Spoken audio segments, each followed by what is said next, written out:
business, there's nothing called part-time business. If you think this is the most important thing you will do in your life, then commit to it. When I was starting my business, when I was just 22, when I first started the business back in 2008, if you can't give 100% to it, don't start the business. There is nothing called 99.9. It's 100%, nothing less. It is 100%. Once you become a business owner, nobody is going to track you. If you are a business owner who is taking absolute ownership, you take accountability, you build a successful business. For every problem, there is a solution. It's just that you have to sail through it. Pain is the filter. In Karnataka, we have a TV channel, very successfully built. Today, I think he makes about 100 crore revenue with about 30 crore profit annually. Identify your USP, unique selling proposition. Surround yourself with winners, because each one of your winners, you're here today. All of you would have got some big, brilliant business idea 2 years back, 5 years back, 8 years back. But you didn't start for whatever reasons. Now when you look at someone else running similar business, you'll be like, oh my God, I should have started this. I also had a powerful idea, but I didn't start. Someone else started, he made money, he became rich, I didn't. So you want to start a water plant? Yeah. When was it? 4 months ago. 4 months ago. Did you start? No. No. Why? Because money capital. You didn't have capital. Yeah. Write that. So in business, there's nothing called part-time business. Even if you're running a part-time business, your mind will be 100% should be into it. If you think this is the most important thing you will do in your life, then commit to it. No, you have to take away all the other distractions from it.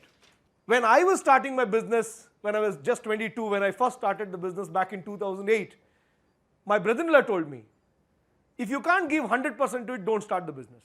There is nothing called 99.9. It's 100%, nothing less. It is 100%. The best part here is, I think the biggest gift we are giving you today. Can you guess what is the biggest gift we are giving you? Of course, you will say workbook. What other? Contacts. Contacts. Surround yourself with winners, because each one of your winners, you're here today. If I have the right hardware, I can install the software. Correct, na? If the hardware is weak, not prepared, no use.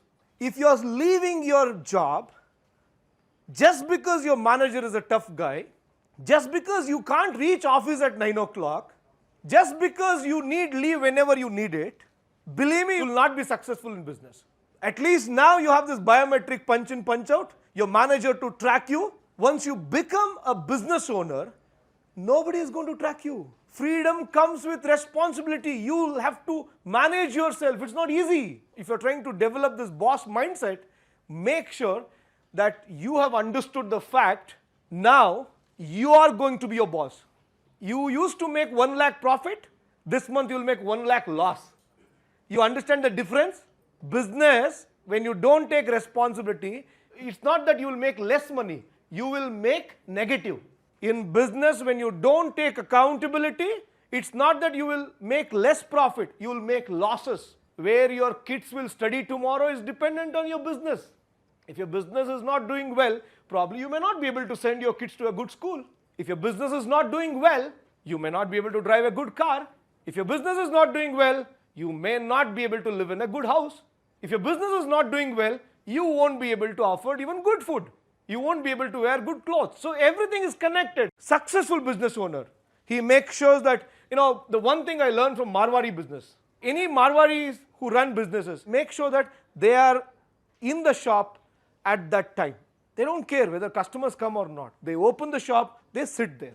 They build the trust over time with that kind of punctuality, which is super important.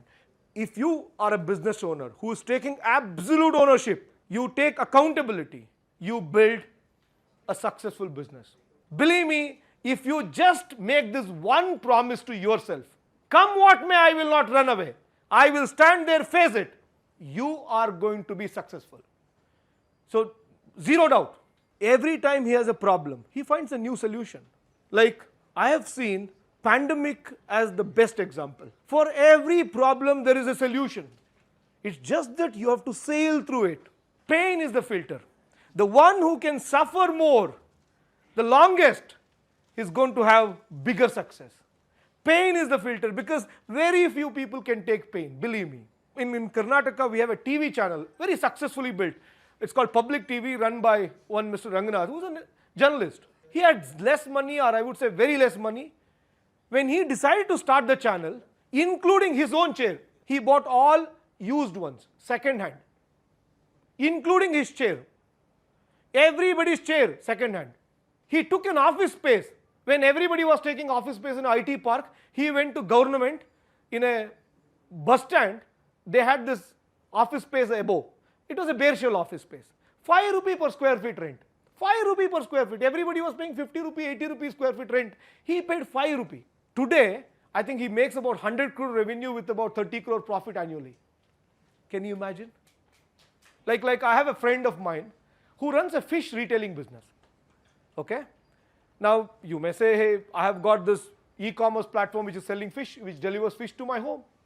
But this guy, he's a doctor, and he started selling fish. You know, the moment you go there, sir, you have kids. Oh, these small children. Sir, for their brain development, this fish is very good. Oh, you have a dry skin. Sir, this fish is very good for your skin. Think about it. You're losing hair. Sir, this fish is good.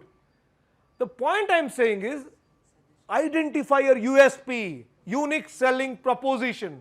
People are standing in queue to get to the restaurant. Is it that that's the only restaurant? No, right? There are so many biryani, Hyderabadi biryani restaurants. Why people come there and stand in queue? Consistency. Every time you go, you get the same taste of biryani.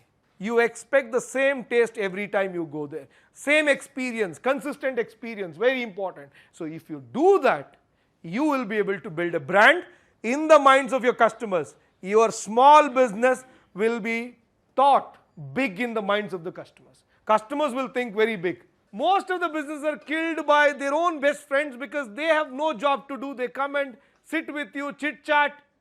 You are jobless. Now you don't pay attention to your customers. They are anyway jobless. You let your office boy to attend customers and you speak to your friends. Your friend is not the most important visitor in your business. It is your customer. Remember it. Your relatives visiting your shop, your friend visiting your shop, they are not the most important visitors. Your customers are most important visitors. So spend where it matters. Whenever I go to a restaurant, I see the restaurant owner sitting in the cash box. I know this guy may not run for a long time. Because he doesn't care about what's happening in the kitchen. He doesn't care about how his people are attending to customers. Sitting in the cash box, collecting money, giving whatever tickets, issuing bills is not a big job. Anybody can do that. And you have to have system to ensure that there are no filthages. There's no mismanagement or things like that. But you have to be in a place which is more important. I mean, whatever is critical to you. Boss Wala. Be the boss.